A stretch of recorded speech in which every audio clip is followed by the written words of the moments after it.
Let's pull back the curtain on the system that gives paper money its power, reveals how global trade props up the dollar, and answers the question, is America's money really just green ink and trust? Once upon a time, money was backed by gold. You could trade dollars for the real thing. But beginning in the 20th century, that promise was broken. Today, US dollars, like most global currencies, are fiat money, not backed by gold or silver, only by law, trust, and the power of government.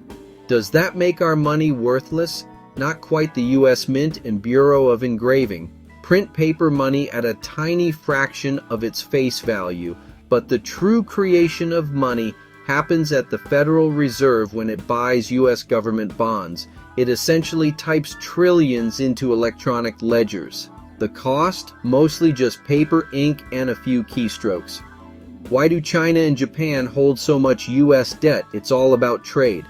America buys goods from overseas. Much more than it sells, foreign exporters earn dollars, which their governments recycle by buying US Treasury bonds.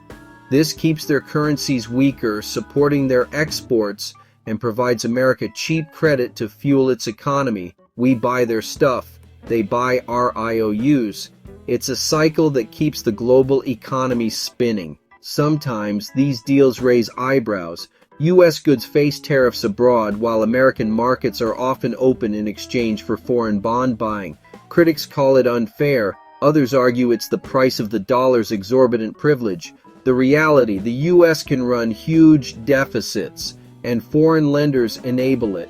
Could foreign bondholders foreclose on the United States? The answer is no.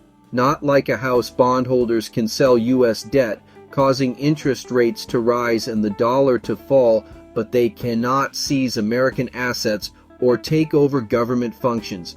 As long as America controls its currency, it can repay its debt, albeit at the risk of inflation.